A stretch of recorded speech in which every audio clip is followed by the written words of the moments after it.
Hey folks, lyarri here. Today we're reacting to If by Vsauce. I'm excited for this. I may have watched this video before, but I never pressed record, so I thought it was a fun video and I really wanted to do it to actually release that. So I'm going to try and react the exact same way I did before. Let's go. Hey, Vsauce, Michael here. Earlier this month, I traveled to Kourou in French Guiana with Euronews to watch the launch of a Vega rocket. If it happened while I was there. Waiting at the observation point with only minutes to go, the launch was postponed because of weather. Tragedy. Even though the rocket scientists were using Comic Sans, the rocket didn't take off until the day after I had to be back in London. I know there was like a recent rocket launch NASA did that. The first time we recorded this, it was the day after they flubbed it. But yeah, they had to, like, I know it got pushed back to September 3rd or 5th or whatever, and then they had to push it back again, and I think it still hasn't launched. But it's so hard to like actually get rocket launches off. There's a lot of things that have to go right. But it made me think, we can send satellites into orbit and people to the moon and predict solar eclipses thousands of years into the future, but yet we cannot reliably predict which way the wind will be blowing in the next hour or so. How can such monumental cosmic movements, light minutes or light years away from us, be understood, whereas the weather, which happens in the very same layer of the atmosphere we live in every day, remains such a mystery? Well, it has to do with the limits of what we know and what we can know. Planetary positions and terrestrial weather in the future are determined by their initial conditions. But over a short timescale, predicting the future position of a planet involves fewer variables than the weather. In order to accurately predict the weather, you need to know the complete and exact conditions of every molecule of air on Earth, how those molecules will interact with each other and the Earth, and how they will feed back and influence themselves by changing other molecules. This makes it incredibly difficult to predict the weather more than a week in advance. And this problem isn't going to go away. It is fundamental to our relationship with the universe. Given enough time, small, unnoticeable, unmeasurable, unknowable factors get magnified again and again, slowly, until eventually their impact is vastly significant and our predictions today are hopeless. Neil deGrasse Tyson mentions this in his brilliant Death by Black Hole, where he points out that the recoil from the launch of a single space probe can influence our future in such a way that in about 200 million years, the position of Earth in its orbit around the sun will be shifted by nearly 60 degrees. Edward Lorenz gave this phenomenon its popular name, predictability. Does the flap of a butterfly's wings effect in Brazil set off a tornado in Texas? Always so The cool to me. butterfly effect. A small change, like a butterfly deciding to flap its wings, can lead to a whole chain of events where bigger and bigger processes change just enough to lead to even more significant changes until finally an entire storm occurs somewhere different or not at all. The discipline that such thinking kickstarted is known as chaos theory, when the present determines the future, but the approximate present does not approximately determine the future. To us, the universe is full of if, but all things considered, we are pretty good at predicting the future and preparing for it. But some things are or were prepared for a future that hasn't occurred yet or never did. And knowing more about those things sheds amazing perspective on the limits of our knowledge. Speaking of limits, let's begin with your life. Carpe Diem, an online tool that, when given your Seize the birth day. date, uses the latest life expectancy data to give you back a grid of squares. One square scares me. represents 1 week, 7 days. The lighter ones are the weeks that you have already been alive. The darker ones are what you have left. Check sleep to see how many of your previous and future weeks will be spent sleeping. So they say these are the time wasters, right? Sleep and work. The secret is my whole life is a time waster. So the entire thing would be blue. Poggers. Of course, it's just an approximation. It's difficult to know if you will have more or fewer weeks to come. It's hard to know when it will all end. It's even more difficult to document unless you are Reynaldo Dagsa, a councilman from the Philippines who took this photo of his family on New Year's Day, at the very same second that he was assassinated. The photo was later used to catch the killer. We can't predict everything. That's terrifying. But in the event of an anticipated catastrophic event, severe weather, an incoming nuclear attack or asteroid, how would we all know what was going on? Well, many countries have systems in place to allow them to speak to as many people as quickly as possible. The United States has the Emergency Alert System. When triggered, the system interrupts all programming on radio and television with messages generated using text-to-speech automated voices. I've listened to one of these. The warning tones are known, so what's kind of scary is that today we can take a peek and see what it would look like and what it would sound like if a catastrophic event occurred. In this example, a nuclear attack that threatened life across the entire country. First of all, you would likely hear sirens.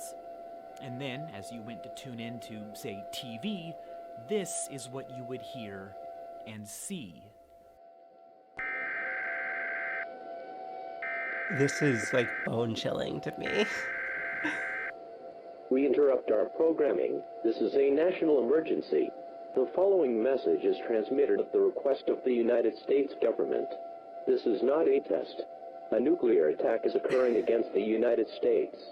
4 nuclear missiles have been launched from unknown locations and are expected to strike the United States within the next 15 minutes. Due to the uncertain tracks of these missiles, all residents of the United States should seek out and prepare to take shelter immediately. I always had like a sense of mortality when I was a kid, which is weird to say. But like I remember like when I was in like middle school or something, I ended up listening to like something like that once, and it was just it's so like it's really scary, just the concept that completely like uncontrollably your entire life can just be ended. And it's like, damn. And like when I was a kid, like I don't know, I was like I spent too much time thinking about this stuff. I think like for me, I spent like an entire night once reading the Fallout wiki, which didn't help me much.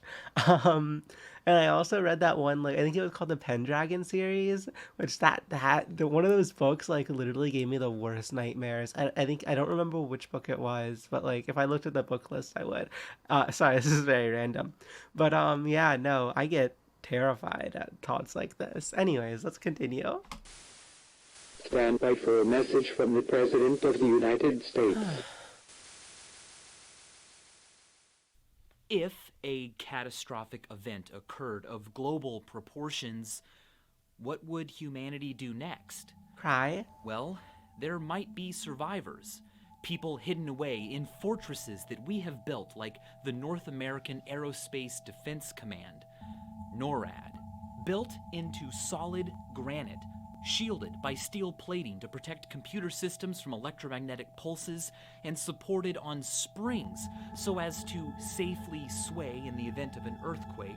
NORAD can protect humans and equipment from a 30 megaton nuclear blast just a mile away.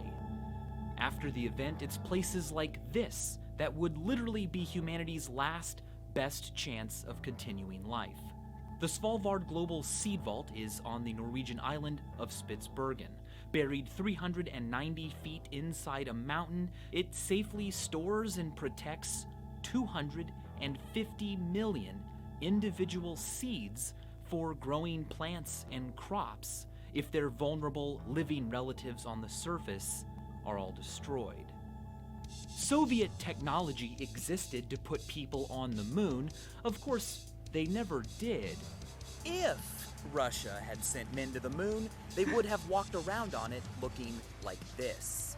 The Krishit 94 was designed in Like an oval. 1967, but never used for Soviet manned lunar excursion. It's so cute. Russia did, however, send the first man into space and the first woman into outer space. And an they animal. also sent the first dog Yeah. into orbit around Earth. Laika. Unfortunately, the dog died soon after launch due to overheating, but later they sent Belka and Strelka, dogs on a rocket full of living organisms that became the very first to They're so orbit the cute. Earth and return to Earth alive. You can still see them today. The Moscow Wait, did they put two dogs up there so like if they die, they didn't have to die alone? I'm not sure if I'm a fan. Then you just lose two dogs. It's tragic. Cosmonautics Memorial Museum has the two dogs Also, this is preserved, like stuffed and on display so as weird to physical me. relics of Earthlings growing up and leaving their planet.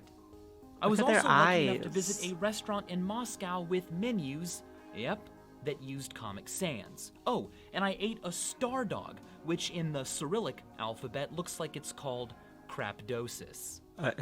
The United States, of course, did send people to the moon, but recently we have learned that NASA, at the time, didn't know with the same certainty as other variables whether the first men on the moon would be able to leave. Just 2 days before humanity's historic moon landing, William Safire was asked to prepare a speech for President Nixon to read on television to the world if Buzz Aldrin and Neil Armstrong became stranded on the moon. 30 years later, William Safire explained that Aldrin and Armstrong were supposed to reunite with the command module orbiting the moon. But if they couldn't, and it was a good risk that they couldn't, then they would have to be abandoned on the moon, left to die there. And mission control would then have to use their euphemism, close down communication. And the men would have to either starve to death or commit suicide. And so we prepared for that with a speech that I wrote. And the president was ready to give that. Luckily, Nixon never had to deliver the moon disaster speech. Yeah, it would have But been terrifying. to read it today, thinking of those two guys still alive on the surface of the moon, knowing that they will never get back to Earth, is chilling. Included in that speech were these lines. Fate has ordained that the men who went to the moon to explore in peace will stay on the moon to rest in peace. These brave men, Neil Armstrong and Edwin Aldrin, know that there is no hope for their recovery, but they also know that there is hope for mankind in their sacrifice. In ancient days, men looked at the stars and saw their heroes in the constellations.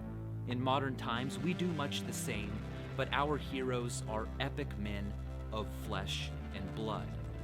For every human being who looks up at the moon in the nights to come will know that there is some corner of another world that is forever mankind. And that's what I took away most from my trip to Kourou. Space isn't just a place for zero-G tricks or imagining sci-fi technology. Space is ever expanding and full of corners of other worlds that could one day become mankind's, if we choose to. And that doesn't minimize Earth. The Vega rocket I went to see sent up satellites designed to test electric solar wind sails for interplanetary travel. Guys, very quickly, that like what if astronaut speech is like the most like I feel like I went to Kennedy Space Center as a kid, right? I'm a Floridian, and I feel like I've heard it before, but like it's just so like mentally draining to think about. Like the world where like you could just look up at the night sky and see like space and be like, I know for a fact there's two people dying out there. Like on the moon. And like to live in that time is just like so Sorry, I don't know what to say even. It's just mind blowing to me. I forgot that part was in the video. as well as satellites built to analyze the health of Earth's vegetation or to predict natural disasters. Just as our bodies benefit from having doctors and instruments beyond them that can probe, investigate, and diagnose, so does the Earth. Launch pads like the one in Kourou I got to visit are really just hospital waiting rooms for Earth. A place where our planet can wait for researchers and scientists to put their tools, their instruments, into use, into orbit. We may never know if something will or will not happen, but by pursuing space, corners of other worlds, we gain a perspective that can help us shrink the size of that mysterious and often frightening if. And as always, thanks for watching. Wow. What if I didn't? How would you know? I just put my cam here, recorded the video, and overlaid it over. Yeah. For real. No if. Okay, sorry, no, I'm joking. Obviously. That was really good though. Like obviously I think I reacted to this the first time around a week ago, a week and a half, and I remembered a decent bit of the video. Fortunately, again, that time I didn't press start recording, but I think I basically hit everything I said in the first react, and I did end up adding a few things, but I thought of them in the moment, so it's still a live react. Okay, I don't know what I'm doing. Sorry, I'm tired.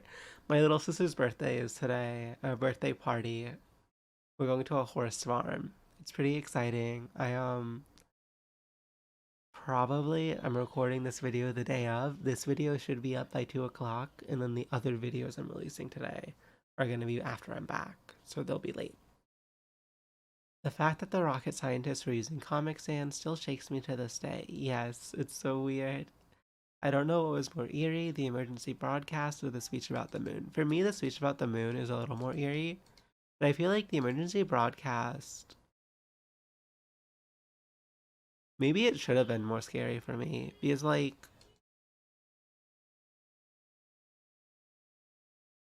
we arguably live in a world where that is more likely to happen now than it was like 10 years ago, right?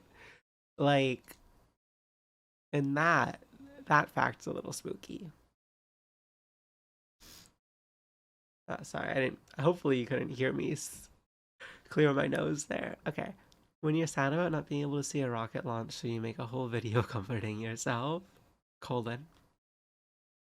Not me crying alone at 10 a.m. over astronauts that never got stranded on the moon. Well, for me, it's 11:30 a.m. So, ha.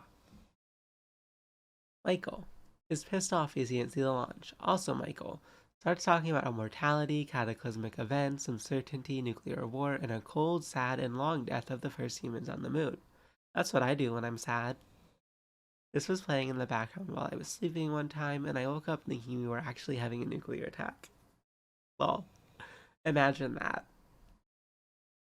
that. More chills. Is this video it is very emotional. Um, the thing that's even more depressing is that Michael Collins, the dude that was in the command module, would have to leave his friends to die on the moon. Oh my god, yeah, think about being the person who has to make that call. Wow.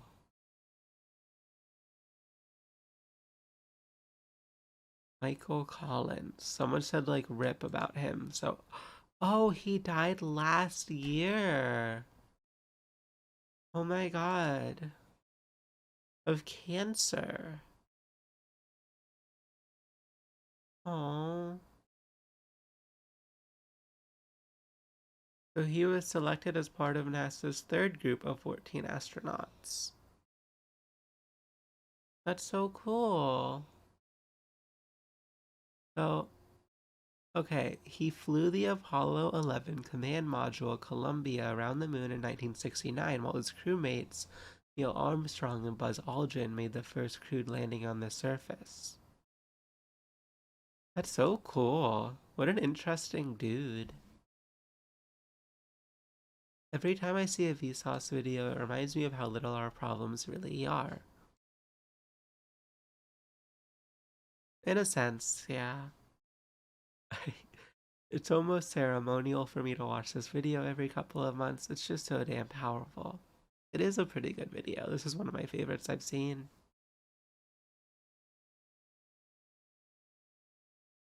I love how after talking about what a nuclear emergency would sound like, Michael just starts talking about hot dogs. So true. Alright. Thank you so much for watching, folks. I hope you have a good rest of your day. Bye! Hey folks, thank you so much for watching. Remember to like the video, subscribe on YouTube, follow on Twitch, and have a great rest of your day. Bye!